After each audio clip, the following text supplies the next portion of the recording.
Bueno, estamos acá con el profesor Carlos Javier. Presentate un poco, yo te conozco porque somos colegas en la facultad, en la universidad, y nos va a hablar hoy sobre Kush. Pero bueno, contanos un poquito también tu recorrido y cómo conociste a Kush. Bueno, mi primer título es profesor para enseñanza primaria, soy maestro, maestro de escuela primaria, trabajé muchos años con adultos también, y también soy profesor de filosofía, egresado en la Universidad de Morón, pero hice casi toda mi carrera también en la Universidad de Buenos Aires. Y en el tiempo en que yo me formé en el hecho de ser filósofo, me llamaba la atención la poca referencia que había a filósofos nacionales. Sin desmerecer a ninguno de los filósofos internacionales, pero bueno, uno en introducción a la filosofía veía Heidegger, en filosofía contemporánea veía Heidegger, en ética veía Heidegger, no hay otra cosa, y siempre había como una especie de rechazo. En Morón había una profesora, Dina Picotti, que tenía una materia de filosofía, de pensamiento latinoamericano, entre otras materias, que no era tomada, la impresión que tenía en mis compañeros es que no era, no, esto no es filosofía, qué sé yo. Charlando con ella me da un texto de Carlos Cushing, me lo dio porque, después vamos a decir por qué, bueno, me lo daba, bueno, es lo único que tengo, qué sé yo, bueno, lo fotocopié porque no se editaba más, porque eran todos autores prohibidos. Y ahí cita Kush, busco Kush, empecé a buscarlo en libros de usados, etc. Y yo lo empecé a usar hace mucho tiempo en mis programas de filosofía. Ante la observación generalmente de mis colegas, no tiene nivel, no es antropólogo, no es filósofo. Claro, ahí estaba la cuestión de la crítica, ¿no? Ahora está de moda. No uso la palabra moda en sentido peyorativo y me alegra muchísimo, hay muchos seminarios sobre Kush. ¿Y por qué Kush no era, paradójicamente, no era tenido en cuenta? Porque era filósofo. Yo insisto mucho en mis encuentros para filosofar que no se puede desplazar o extraer a un filósofo o a una filósofa de el espacio y el tiempo en el que hizo filosofía. Si no entendemos a Sócrates, si no lo ubicamos en la Atenas del siglo V a.C., que ya estaba empezando a ver su decadencia. No entendemos a Hegel si no lo ubicamos en un momento especial de Europa, etcétera, etcétera. Entonces, Heidegger, para volver a él, tiene un término que es el Dasein, el ser ahí. Bueno, Kush, que era de familia alemana, sus padres eran alemanes, su padre era un ingeniero militar que vino a la Argentina después de la Primera Guerra Mundial, interpreta el Dasein, pero su Dasein ahora es América Latina. Entonces, si el ser ahí, si yo no entiendo a Heidegger, si no lo ubico en Europa, y más precisamente, si no lo ubico en la selva negra alemana, en todo ese contexto también místico, etc., no entiendo qué es ser y tiempo. No entiendo mucho de todo lo que es el ser y toda su reflexión sobre el ser. Bueno, que en Heidegger es una reflexión sobre el ser en su Dasein, es decir, enganchado muy profundamente al estar. Bueno, si yo estoy en Argentina, estoy en América Latina, o estoy en Brooklyn, mi da del Sein es este. No puedo filosofar de otro lado. Y esto es lo que hace una filosofía auténtica. A nosotros nos han puesto como que el filosofar tiene una estructura, es cierto, como si esa estructura fuera desencarnada. Y está encarnada. Entonces yo tengo que filosofar desde aquí. Y ni siquiera mi filosofar, mi aquí en la Argentina, que es un país tan amplio, es único. Porque hay un estar aquí en la Pampa, y hay un estar aquí en la Puna, y hay un estar aquí en la Patagonia. Entonces no es lo mismo, pongamos a un nivel cristiano, no es lo mismo, supongamos que yo leo un texto de Juan capítulo 3, entonces dice, el viento sopla donde quiere y no sabe de dónde viene, a dónde va. No es lo mismo que carnalmente, no es lo mismo que lo diga en la Patagonia, que el viento sopla todo lo que da, en otro lugar que en realidad lo que más prima son los colores y no tanto el viento y la soledad. No es lo mismo. Eso marca una especie de... Lo que quiero indicar es que el estar marca también subjetividades. Y de eso se hace cargo. Por eso fue siempre muy relegado, tomado como de segunda o tercera categoría. Y de hecho nunca tuvo así carrera académica como otros en la Argentina, sí en otros lados. Sí en lo que hoy es Bolivia, Perú, sí en México, porque él rescata toda esa vivencia que él plantea. Ahora en las vacaciones me fui con unos amigos y fuimos a Maimará y ahí pude ir a la casa, conocer el archivo y tenía el libro de Heidegger, ¿no? Él lo leía en alemán, subrayadísimo, así era impresionante. Y bueno, también él se mudó ahí, yo no sé por qué cuestión, digamos. No, él nace en 1922. Él tiene una cierta afiliación con el peronismo. Pero además su pensamiento, que era político, pero no político partidario, era político en el sentido más amplio de la palabra, siempre, si alguien piensa políticamente, siempre molesta en dictadura. Así que él ya no era muy bien visto por el establishment filosófico, y a él la dictadura militar del 76 lo prohíbe. Él tiene una especie de autoexilio en el norte argentino, de donde viene cuando enferma de cáncer y muere en el 79. Sí que estaba instalado ahí, ese era su lugar, que bueno, por supuesto que ya conocía.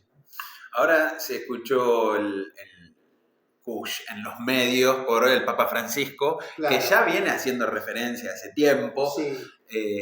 Incluso lo ha citado, ¿no? Sí, parece sí, que lo citó. Sí. ¿Por qué el Papa lo valora tanto? Porque uno de los mentores o formadores del Papa fue Juan Carlos Escano, Teología del Pueblo. En ese conjunto de teólogos y sociólogos y filósofos, ¿no? Gerardo Farrell, Escanone y Farrell trabajaban juntos en un grupo que era el grupo Kusch. Se llamaba Kusch ese grupo. Pero no es el que ahora es Grupo Farrell, no es que cambió el nombre, o es el mismo. No sé si es el mismo, pero es parte de esa gente, claro, está en eso. Y entonces hay un librito póstumo de Kusch que se llama Las religiones nativas, que es la desgrabación de unos encuentros que él tuvo con varias personas, entre ellos sacerdotes, para pensar la religión. Creo que Llorio, ¿no? Estaba también. Puede ser.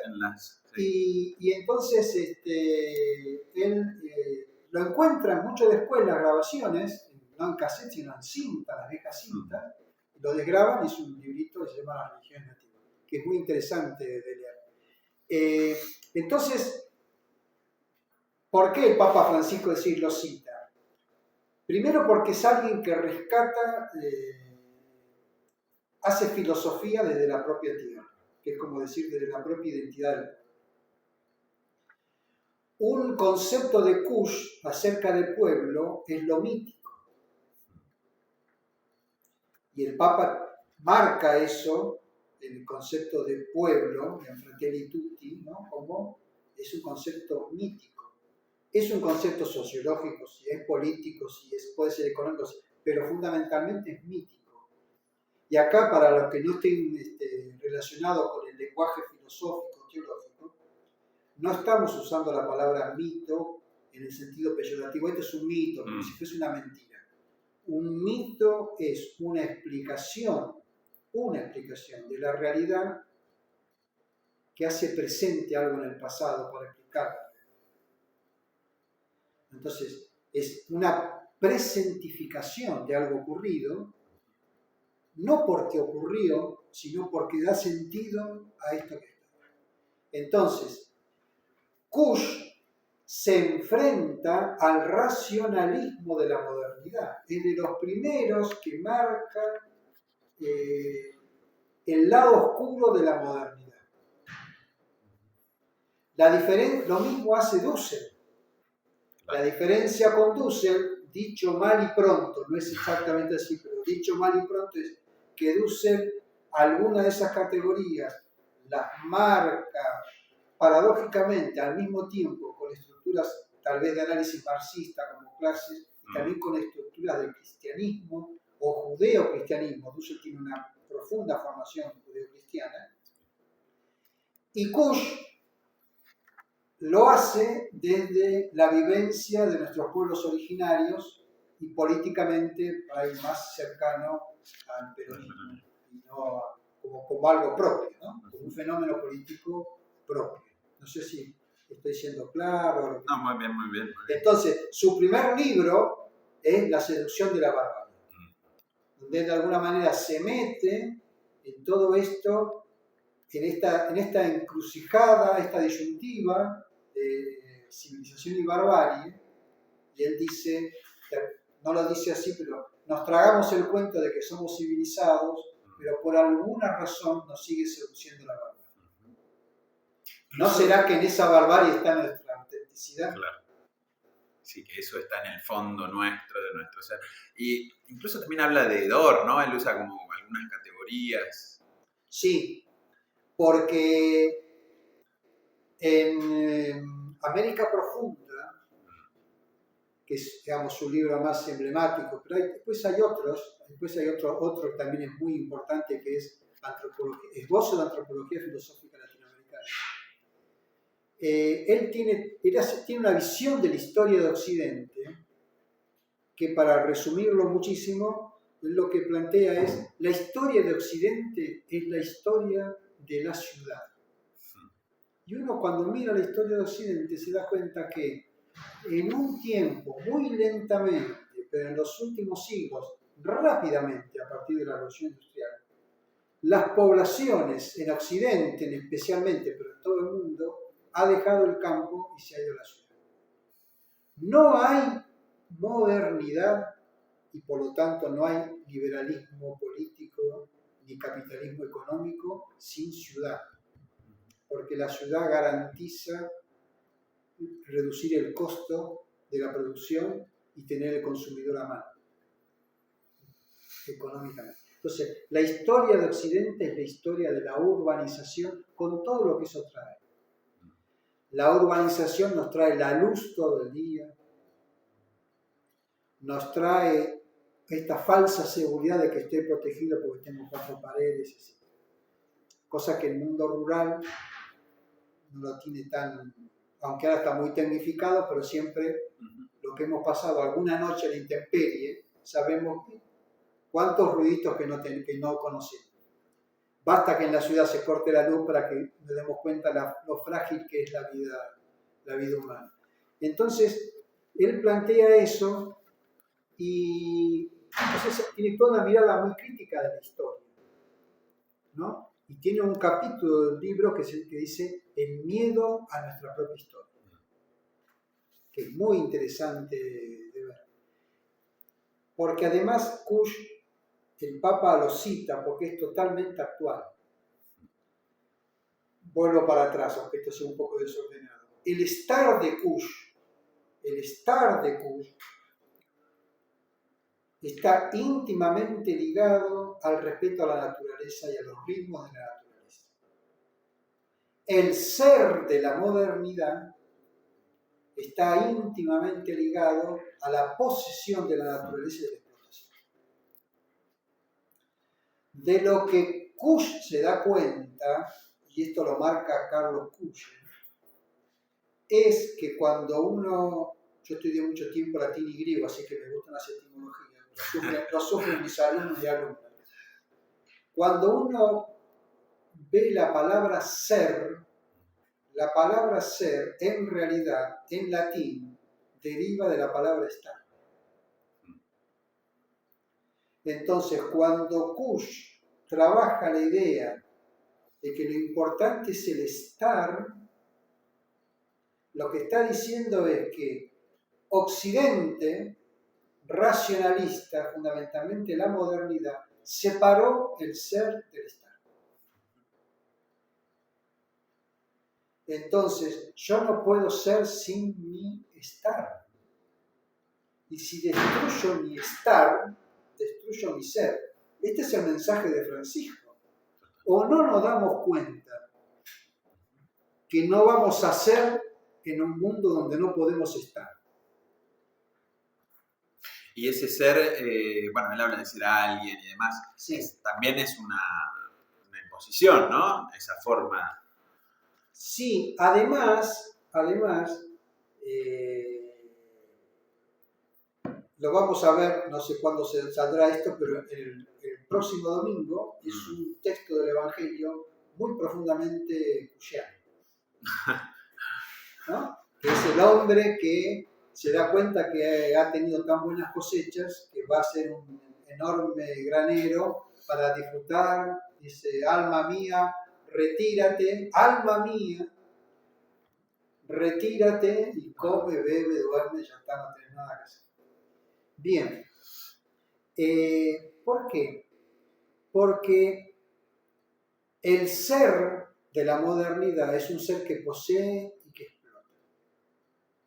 Y que pretende ignorar la naturaleza humana, que está marcada por el dolor, también la muerte, etc. Y en ese sentido, Kusch, creo yo que sin proponérselo, es profundamente evangélico. Porque en las culturas de los pueblos originarios hay, como decía un padre de la iglesia, una semilla del verbo en la comunidad de los bienes esenciales, como la comida, el cuidado del entorno, etc. Y eso también lo rescata el Papa Francisco, porque el Papa Francisco, Laudato Si, es una encíclica para todos los que quieran escuchar. No solo para, antes era para todos los cristianos, ¿verdad?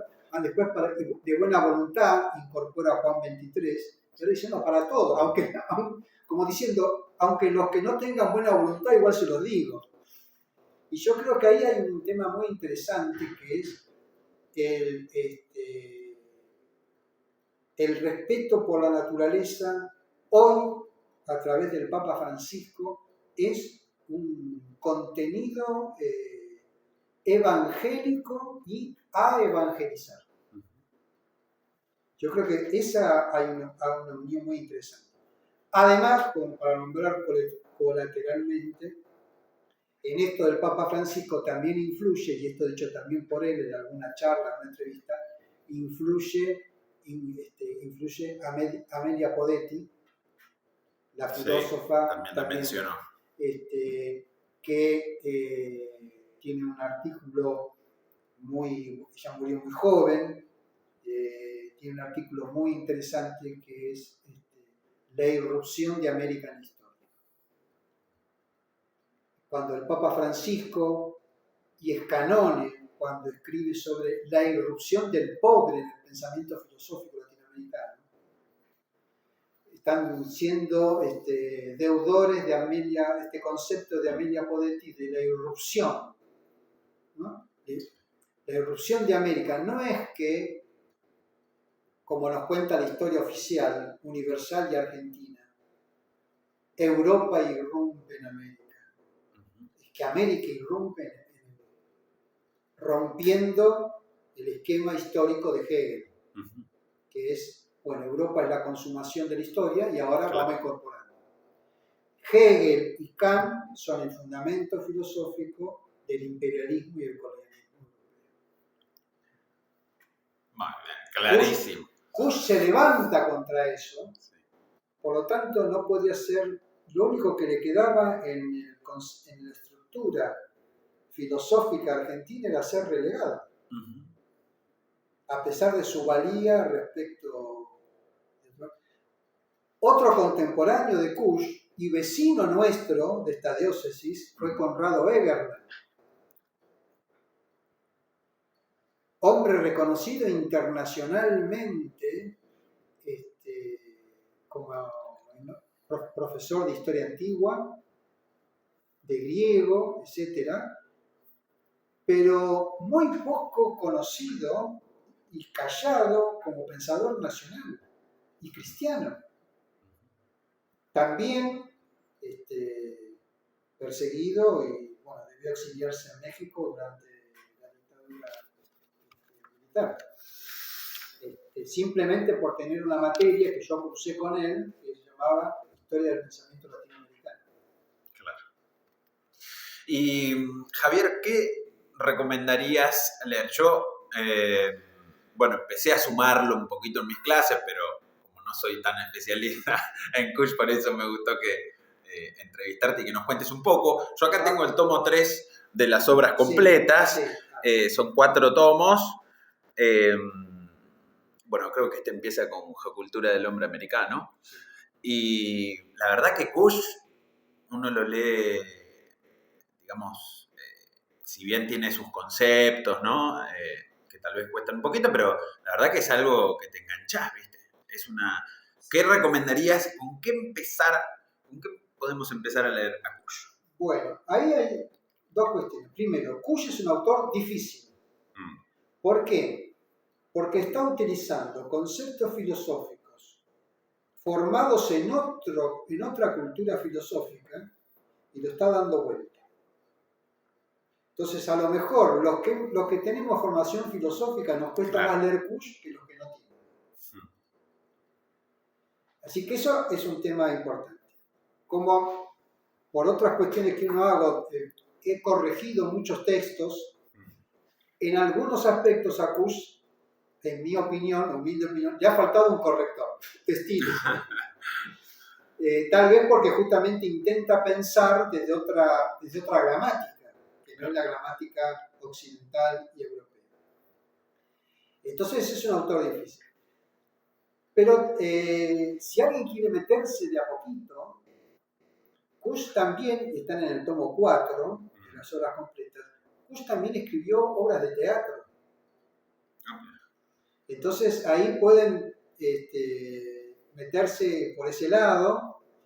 Y también en algún momento, que no me acuerdo en qué tomo están, si en el 3 o en el 4, tuvo intervenciones radiales. Entonces ahí también podemos ver algo, creo que una de las más famosas es Se me escapó el indio, que es un texto que entonces él tiene que no son muy largas en tiempo de radio, donde hace una explicación de eso. Sino, una forma de entrar es por el primer libro, que es La seducción de la barbarie, de la década del 50. Él ahí como que tira, tal vez de una manera desordenada, porque está intuyendo cosas. Esta concepción del paisaje, del filosofar, del ser situado. Después todo eso lo organiza y lo sistematiza un poco mejor en América Profunda. Creo que uno podría arrancar por ahí. Pero a veces el esbozo de una antropología filosófica latinoamericana es bueno. El que nombraste vos recién, que ahora se me fue, esquema... La Geocultura del Hombre Americano, sí. También es un lindo texto para arrancar. Me parece que es un autor que vale la pena ver y es muy actual ahora. Yo creo que en la lucha contra el imperialismo económico, tener una coraza de Kush no deja de ser muy provechoso, porque nos da otra visión de la economía. O sea, en el fondo la economía que Kusch plantea desde un pensamiento filosófico, él no hace economía, pero de un pensamiento filosófico, es una economía de la solidaridad. Y en ese sentido, aunque parezca muy raro, uno podría plantear conexiones muy interesantes entre los planteos económicos de los pueblos originarios y los planteos económicos de un filósofo como Emmanuel Mounier. Uh-huh. Eso, te propongo ahora que la próxima vamos a grabar, y si querés yo hablo un poquito de Mounier, que es mi gran pasión, y vos de Buber, que a vos sé que te gusta. Sí, sí. Y yo ahí es una pata un poquito floja, así que estaría bueno que grabemos algo. Sí, y hay que recordar que esos, tanto Mounier como Buber, fueron contemporáneos en gran medida de Le Bret, teólogo de la economía, Chenin, el teólogo del trabajo, y de Congar. Me parece que hay toda una... que no casualmente los tres que nombré tuvieron muchísima influencia en el Concilio Vaticano II. Claro. Bueno, Danielou también. Danielou, Henri de Lubac, etc. Hay todo algo ahí que Europa acalló, y por eso, en mi opinión, Europa está como está, descristianizada. Y no solo porque tal vez lo más grave no es que perdió una religión, digamos. Lo más grave es que al descristianizarse también se deshumanizó. O sea, es más grave dejar de ser humano que dejar de ser cristiano. Se deshumanizó. Entonces, Kusch es alguien que rescata al humano desde la encarnadura, no como un ser abstracto, no una abstracción, sino encarnado en una realidad. Bueno, me parece que ya hablé demasiado. No, pero excelente, y bueno, te agradezco mucho. Carlos Javier García, Gracias. profesor.